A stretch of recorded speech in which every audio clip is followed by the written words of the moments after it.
Welcome to MCJ Report number 21. I'd like to welcome everybody who is watching live and everybody who is catching this on the replay. It is Friday, of course. I hope that everybody has a nice weekend in store. Some of you may know that there is a protest taking place tomorrow. That's right, a protest here in Melbourne, Australia. A protest in favour of freedom and against tyranny. That's right, that will be taking place at 12 p.m. at Flagstaff Gardens. I will be speaking at the protest, so there's a few things on my mind that I would like to share with the public, of course, and I'm looking forward to it. So hopefully I'll see you there, and if not, I'm sure that somebody will be doing a live stream and you can catch it online. I'd like to welcome people who are watching right now. We're live, of course. There's Caboose there. I hope that you're doing well. Got an interesting show in store, so without further ado, let's get to it. All right, now a lot of you have been sending me this interview. I'm sure that many of you have already seen it, but I just wanted to make mention of it, perhaps for anybody who has not. That's right. One of the world's leading vaccine development experts has recently spoken out against the global rollout strategy of the COVID-19 vaccine. Now, it's not just anybody. This gentleman here, Geert van den Bosch, that's right, who holds a PhD from the Netherlands, has spoken out highly criticizing the global vaccine rollout for the COVID-19 vaccine. And he has done so, one must take into consideration, putting his career and reputation on the line. So I just wanted to bring this to your attention. If you haven't seen it, I've posted the interview in my Telegram group, and I'll be sending a link to everybody that's subscribed to my email at mcjreport.com, and you can go there and sign up for the free newsletter. Now, I just wanted to let you know that this isn't just some random person, some rogue doctor who decided that he has got it out for the vaccine companies. This particular man is renowned throughout the world and has a reputation as a true vaccine expert. And he's not just a vaccine expert, I would describe him as a vaccine enthusiast. Geert actually loves vaccines, that's right. So you've met people before who are enthusiasts about racing and so forth. Well, there's also vaccine enthusiasts, and Geert is one of them. So you can have a look at his LinkedIn page to gauge an idea of the extent of the expertise in which he has in the field of vaccine development. So I'll post this up on my Telegram, and I'll also email it out to you. So Managing Director here, independent vaccine consultant with a long-standing track record in academia, vaccine industry and global health, head of the Vaccine Development Office, German Center for Infection Research, program manager, and these are just a couple that I'm reading from here in regards to the Ebola vaccine program, and he contributed to the implementation of an integrated vaccine work plan. All right, so yeah, I'm going to post that up for you, and you can have a read through his credentials, which really speak for themselves, and realize that this man is putting his reputation and his career on the line to speak out against the global rollout of the COVID-19 vaccine. Anyway, some of you may have seen this. This actually took place this morning, an Extinction Rebellion protest that took place in Melbourne. That's right, a small protest, but one that got the headlines of all news media outlets. So what we saw here is a truck was hired and actually parked in the Flinders Street intersection and was there for about 90 minutes until police intervened. So I'm not sure how Thrifty would feel about their truck being used for this purpose, but basically these protesters drove it in there. As you can see, they've got their banners. These people are climate activists, and they were able to actually get about 90 minutes in holding up traffic in the intersection before police finally decided they would get them to move on, and there were some arrests made. So I'm just going to read to you the article here. Okay, so let's see here. Extinction Rebellion protest causes traffic tram chaos on Flinders Street in Melbourne. Police have cleared a major intersection in Melbourne CBD after climate activists brought traffic to a standstill. Okay, so there you go, right there. There's the trucks. They say doing nothing risks everything. Well, I feel the same way in regards to the emergency powers and the erosion of our democracy and the selling out of our trade to foreign interests. Doing nothing risks everything. But of course, the climate activists have a different cause. It says here, police speak to protesters at the corner of Flinders and Swanston Streets in Melbourne CBD. speaking to them. Well, it's a lot nicer to speak to protesters instead of just sending the goon squad in to make violent arrests. So at least they gave these protesters the decency of a conversation. I wish the same could be said about the lockdown protesters who have protested the government. So there's an image there, as you can see, the truck just there in traffic. It says police escorted 2 protesters down from the truck at about 9:30 a.m. after occupying the intersection for 90 minutes. 90 minutes they got away with, hey? Victoria Police just standing by, giving them every chance to leave. Pretty cooperative from Victoria Police. What if this truck was in protest of the Daniel Andrews government and the extension to the state of emergency? Would Victoria Police be lenient in that type of situation? What do you think? Put that in the comments. It says here the pair were arrested, loaded into the back of a divvy van and taken to Melbourne West Police Station. All right, so, regular police, it looks like. Okay, it looks like the public order response came down as well. They got a ladder for them. And so that's that. All right, what else do we have here? Yeah, the concept of microchip implants. That's right. Now, if we had have spoken about this a few years ago, everyone would think that we're crazy. And all the people who have been speaking about the prospect of a microchip implant into the flesh of humans have been ridiculed and have been berated for a very long time. But it actually looks like this prospect is looking like more and more of a reality. So let's take a little bit of a look at this. So it seems to be starting with a very soft approach. Now, of course, you're going to have your own thoughts about this particular segment of the show. I encourage you to put your thoughts in the comments. So it says here, wear a sticker. So this is a sticker saying that you got the COVID-19 vaccine. Okay, so this is a pretty soft approach to informing the public of one's vaccine status. It says here, public health experts want people to publicize their COVID-19 vaccination. That's coming from America. But we see these types of sticker programs being rolled out all over the world.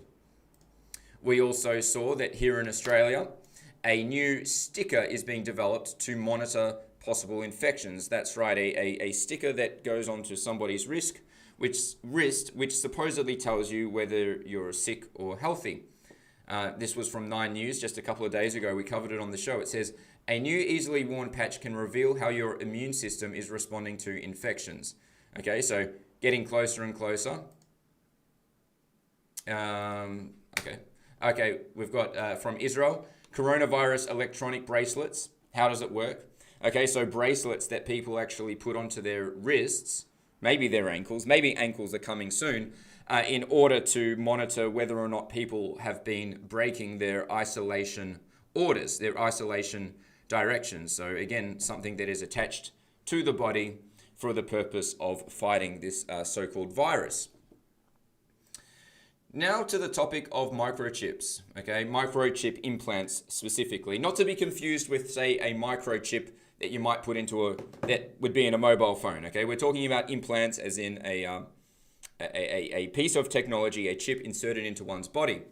So what we've got here from the Parliament of Australia website, that's aph.gov.au, is some information in regards to emerging technologies. Once again, I'm going to post the links on my Telegram, and if you sign up at mcjreport.com and sign up for my free newsletter, I'll send you out a copy of this link so you can read through it and you can decide for yourself what you think about it. Okay, so this is from Parliamentary Business. Chapter 1, Introduction. Okay, so this is from several years back actually. It says on December 9th, 2004, the Senate agreed to a motion moved by the Australian Democrats and referred the following matters to the Legal and Constitutional References Committee for inquiry and report by 30th of June 2005. It says here, the overall effectiveness and appropriateness of the Privacy Act 1988 as a means by which to protect the privacy of Australians with particular reference to international comparisons, the capacity of the current legislative regime to respond to new and emerging technologies which have implications for privacy, including a smart card technology for the potential for this to be used to establish a national identification regime, biometric imaging data, like, I don't know, facial recognition, I suppose, for example, genetic testing, and the potential disclosure and discriminatory use of such information. A lot of testing going on now, right? And D, microchips, which can be implanted in human beings. All right, so this is a very real topic of conversation. This is not a topic that is only discussed on obscure websites. As you can see, it is a topic coming right here from the official Parliament of Australia website. It goes on here, Chapter 3 in Emerging Technologies. Once again, smart cards, biometric data, genetic testing, etc. I'm going to read to you a little segment from Chapter 3, 3.2. It says, several submissions suggested that the same privacy principles arise in relation to all of these technologies. The committee notes that there is also some overlap between these technologies. For example, smart cards and microchips may contain genetic and biometric information. In addition, genetic information is a type of biometric data. Okay, so these are discussions that are being taking place. So again, my job is to just put the information out there and for you to decide yourself what you want to make of it.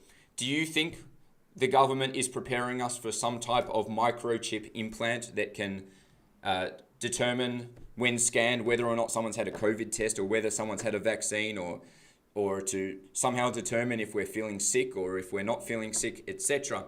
Now, a few years ago, it would have seemed like a crazy idea and one that should not have been given any attention. But given the other devices being rolled out, we see the bracelets in Israel, of course, and these little stickers being developed here in Australia that the government's investing a lot of money in. I really don't think it's out of the question to speculate that a microchip implant could be in the next conversation in regards to the response to the corona situation, the corona craziness. So anyway, you've probably got your own thoughts about that. So put that in the comments below and let me know what you think. All right, so the AstraZeneca vaccine, the debacle continues. We're going to get into that in a moment as well. I'm also going to talk to you about political donations, specifically in regards to the pharmaceutical industry. These are other topics that I'm going to talk about on today's show. By the way, of course, I just wanted to remind you guys, Telegram, that's where I do most of my posting. So all the articles referenced will be on Telegram in addition to my email list. So the Telegram is @MorganCJonas, so you can jump on there. And also, if you'd like to support the show and support the mission that I'm on, you can do so at mcjreport.com/support. You can support for as little as $5. Every bit really helps. All right, so let's get back to it, shall we? All right, so as most of you are aware by now, the Australian government has shown no sign of backing down from the rollout of the AstraZeneca vaccine. Here's an article from ABC. AstraZeneca keeps backing of Australian politicians and health advisors despite blood clot concerns. So despite the fact that 20 odd countries are concerned about blood clots, including Germany, home to the world's most expert medical professionals, Australia says, no, we know better. Could it have anything to do with the fact that Australia has pre-ordered 50 million doses of AstraZeneca and doesn't want that money to be wasted? Keep in mind, they used our money to purchase these vaccines. I don't remember agreeing to my tax dollars being spent like this. So perhaps it's just simply a case of the Australian government saying, hey, we spent all this money. We're not going to let a few measly European nations tell us that we should suspend the rollout of this vaccine. I'm going to read to you a little bit here. This is coming from the Daily Mail. It says, a federal government backbencher has called for the use of the AstraZeneca coronavirus vaccine to be suspended while safety concerns are investigated. National Senator Matt Canavan, who I quite like, has been outspoken on many issues, many important issues in relation to national security. He's been outspoken on the Chinese Communist Party. And I just want to point out to you that he was one of the few guys that spoke out against Andrew Forrest's relationship with BGI bringing in 10 million PCR tests into Australia. That infamous day when Greg Hunt looked into the eyes of Australians and announced the importation of that deal, which I suspect has dirt all over it with BGI Group, backed by the Chinese Communist Party. looked absolutely terrible. I've covered it before, so you can, if you want to see the full coverage of that deal, go to mcjreport.com, click on the click on the special reports tab, and the report is there. Anyway, National Senator Matt Canavan wants Australia to follow major European nations to stop using the vaccine. Thank you, Matt, a voice of reason in our parliament. He said, "It's time we do follow Europe and suspend our vaccine rollout," he told Sky News. He said, "I don't see how we could continue when basically the whole of Europe is worried about this vaccine." There he is right there. "I don't think all the capitals of Europe have been overtaken by anti-vaccine zealots," he said. It's a fair comment. He said suspending the use of AstraZeneca was a better option with Australia not facing an imminent threat from coronavirus, which we're not. "There's obviously legitimate concerns here," Senator Canavan said. However, Treasurer Josh Frydenberg said there were no plans to suspend Australia's rollout, insisting it was safe. Well, it seems that the Treasurer Josh Frydenberg is an expert. He knows best, and he's told us it's safe, so therefore the concerns of the European nations and Matt Canavan, etc., those concerns are null and void because Josh Frydenberg said it was safe to continue. All right, so let's talk about some donations in regards to the pharmaceutical industry here in Australia, specifically political donations. This article was published back in 2018 from The Guardian. I'm going to read to you some parts from it. Pharmaceutical industry donates millions to both Australian political parties, both Labor, Liberal. Companies employ vast numbers of lobbyists and their influence contributes to Australia's high drug prices, expert says. I'm going to read to you a bit here. The pharmaceutical industry is engaging in vast numbers of lobbyists and donating millions to both political parties, creating a level of influence that a former Health Department Secretary has linked to Australia's high medicine prices. It says here, about 72 separate pharmaceutical businesses engage paid lobbyists to influence government decisions and policy. And why would they be doing that? Is it for the overall wellness of society? Or is it to secure the corporate profits of the pharmaceutical companies? What do you think? It says here they are represented by 29 separate lobbying firms, many of which have former ministerial or political advisors as staff. Perfect. No conflict there. It says here, the lobbying efforts of many others are hidden to the public because they employ in-house government relations staff who are hidden from Australia's weak oversight regime. 10 points for transparency, right? Hidden to the public because they employ in-house government relations staff. What could possibly go wrong? All right, reading down here, it says, big pharmaceuticals have a significant financial stake in the way government behaves, particularly in decisions or policy affecting medicine pricing or approval processes for new drugs. Kind of maybe like the provisional approval for the AstraZeneca and Pfizer vaccines. Could that be the type of approval this article is referencing? What do you think? Put that in the comments. It says here, a former Federal Health Department Secretary, Stephen Duckett, now a leading health researcher at the Grattan Institute, said the pharmaceutical industry was, quote, extremely powerful and exerted significant influence on government. Perfect. So what this is implying is that pharmaceutical corporations are calling the shots in government in terms of policy that relate to drugs and drug approvals. That's what this article is basically saying right here. Just moving down the page here, it says the peak body for the pharmaceutical industry, Medicines Australia, said it believes ethical, legal and transparent engagement with government is, quote, an important and appropriate role for companies in open society. Or is it an important role for securing the profits of the pharmaceutical corporations at the expense of society?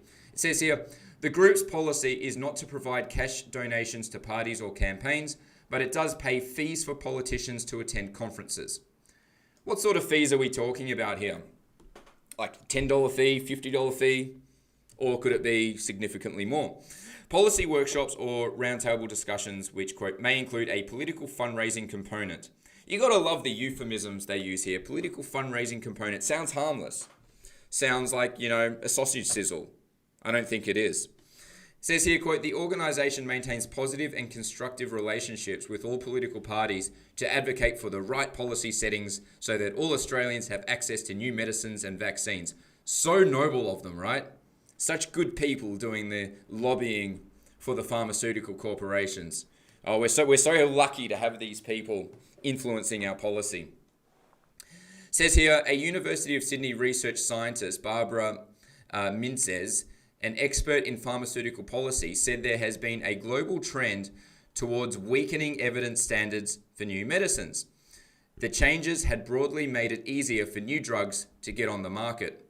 Says here, we've seen a shift internationally to the lowering of standards, especially for effectiveness, evidence, and bringing in pathways to get a new drug to market, and very limited standards of evidence. Just what we want to hear, right? Just what we want to hear about in the midst of this provisional approval for these vaccines. All right, so moving forward here, this is coming from the Attorney General's Department, Australian Government website, Australian Government Register of Lobbyists. That's right. So a lobbyist is essentially somebody that represents an industry whose role is to communicate with politicians and bureaucrats for the purpose of garnering favourable policy for whichever industry the lobbyist is representing. One of the most notorious lobby groups is the pharmaceutical industry, especially in the United States, but of course we have it here as well. I'm going to read to you a little bit here. This is from Australian Government Register of Lobbyists. In 2008, the Australian government introduced the Lobbying Code of Conduct and established the Register of Lobbyists. The intent of the code is to ensure that contact between lobbyists and the Australian government representatives is conducted in accordance with public expectations of transparency, integrity, and honesty. So it's pretty interesting here. Transparency, integrity, and honesty on one hand, yet we go back to the article here, which explicitly states the lobbying efforts of many others are hidden to the public because they employ in-house government relations staff who are hidden from Australia's weak oversight regime. So on one hand, you know, we have the website here for the Attorney General's Department talking about integrity, transparency, and this is what's reported here. So once again, I'm going to send you all the information, read through it all, and make up your own mind as to what you think about it. You see, whenever there is a tremendous contradiction, we have to analyze both sides. Something here seems very, very wrong. Anyway, I'm going to keep this rolling along here. I'm going to keep reading. This is from the Attorney General's Department. Lobbying is a legitimate activity and an important part of the democratic process. As in, democratic process, like throwing money at politicians for favourable policy for an entire industry. That doesn't seem very democratic to me. Anyway, lobbyists can help individuals and organisations communicate their views on matters of public interest to the government, and in doing so, improve outcomes for the individual and the community as a whole.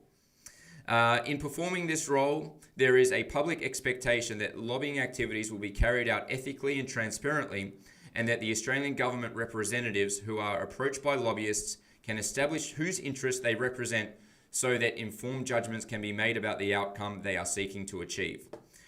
Okay, so we're trusting government representatives to use their own judgment to determine what is in the mind and what is the intention of these lobbyists.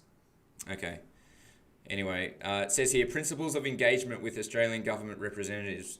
This code requires that lobbyists observe the following principles when engaging with Australian government representatives. Lobbyists shall not engage in any conduct that is corrupt, dishonest, or illegal, or unlawfully cause or threaten any detriment.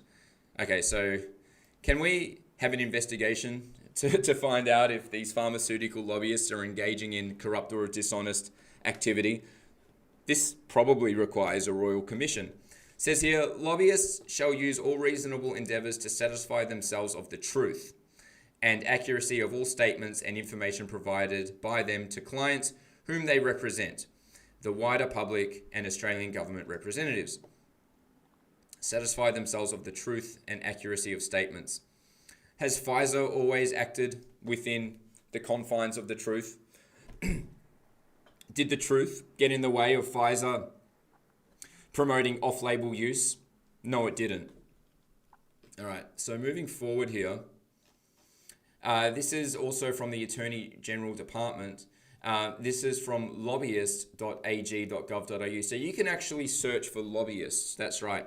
You can search for organizations that are comprised of individuals who liaise with members of parliament and bureaucrats in order to lobby on behalf of certain industries. So you can jump on here yourself. I'll put the link in the database, because if you're ever suspicious, if you think to yourself, well, maybe Pfizer's talking to the government, maybe AstraZeneca's talking to the government, maybe that's why we committed to 50 million doses. Maybe it's due to the lobbying that's done so on behalf of AstraZeneca that has led to the decision of the government to hold strong and to say, no, we're not going to follow suit with Europe. We are going to keep administering the AstraZeneca vaccine. I'm posing the question. I'm not saying it for sure. But what we have here is we can see that an organization does lobby for AstraZeneca on behalf of the government. We have here the date published, 1st of February 2021.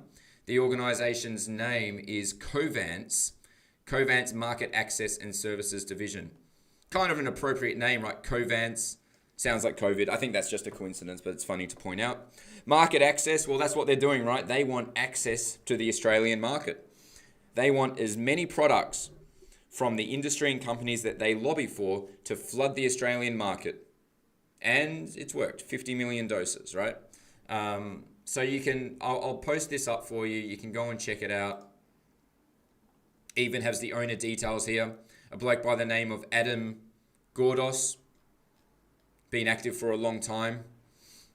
Here's the organization that is doing the lobbying on behalf of AstraZeneca, Covance. I'll post that up as well, and you can read about that. So there you go. Make of it what you will. It's really up to you. My job is to just put the information out on the table, and that's it. Some other articles here. This was published March 18th. Again, I'll send it. mcjreport.com. Sign up for my newsletter. Donations for influence at the heart of Australian politics. Sounds about right. And here from the Parliament of Australia website, information in regards to election funding and disclosure in Australian states and territories, a quick guide. I'll post that for you as well. All right, so here's an article that I suppose is somewhat related to political donations, but off the topic of the pharmaceutical industry and vaccines. Labor calls for political donation cap following Nationals payment from Clive Palmer's company, Mineralogy. I'm going to read to you here. It says here, Mr. Palmer's massive spending on his own party has previously raised concerns about election integrity, but now a fresh $75,000 donation to the Nationals Party has come to light. Mineralogy has spent approximately $90 million in the past 2 years, mostly on Mr. Palmer's United Australia Party. Says here, Labor spokesperson for election law, Senator Don Farrell, said the need to limit political payments was urgent. I suppose I would tend to agree with that. Says here, quote, what I think is pretty essential given how much money Clive Palmer is putting into the electoral process are caps on donations, the Shadow Special Minister of State said. Says here, quote, you cannot have a situation where Clive Palmer is funding both his own political party and the coalition. It's just unacceptable. All right, fair enough, but what's also unacceptable is the pharmaceutical industry and those who lobby on their behalf to Australian politicians for the purpose of advocating for policies that best suit the corporate agendas of the pharmaceutical companies at what I would argue is the expense of the Australian public. That is unacceptable. So maybe the Labor spokesperson, Senator Don Farrell, can address those concerns. Do you think he will? Of course he won't, because first and foremost, they care about their careers. All right, within the rules it says here, the donation was defended by Deputy Nationals leader David Littleproud, who noted that Mr. Palmer had not broken any laws under the current arrangements. It says here, quote, there are individuals of all walks of life that donate to all political parties, he said. Individuals, last time I looked in Australia, were free to do what they like within the confines of the law. What he chooses to do with his money is his business as long as it's a lawful thing. Anyway, what do you think about that? Do you think there should be caps on political donations? Do you think there should be greater transparency for political lobbyists? Perhaps what we need in this country is for any discussion that takes place between a politician, bureaucrat, and a lobbyist should be made transparent. There should be a live stream. What do you think about that idea? There's an idea for you politicians that are currently working within our parliaments. Discussions between lobbyists and politicians. If there's nothing to hide, hide nothing. Put it out there, do a live stream. Send it out to the Australian public for everyone to see. Hey, if you've got nothing to hide, hide nothing. That's my thoughts. That's what I think. Anyway, that just about wraps up the show for today, guys. Once again, you can head over to mcjreport.com, put in your email address there for the newsletter, and I will send you all the links used in my presentations and any information regarding in relation to upcoming events. If you'd like to support the show, of course, you can do so at mcjreport.com/support. Your support would be greatly appreciated. Of course, in saying that, if you are going through a difficult time financially, I would prefer that you hold off for now, because I don't want you to be put under any more pressure than what you already are. But of course, anyone contributing allows me to do this. This is my calling in life. I am all in. I'm in your corner, and I'm willing to take this fight to the absolute end. So that's really just about it. I can see some of you in the comments there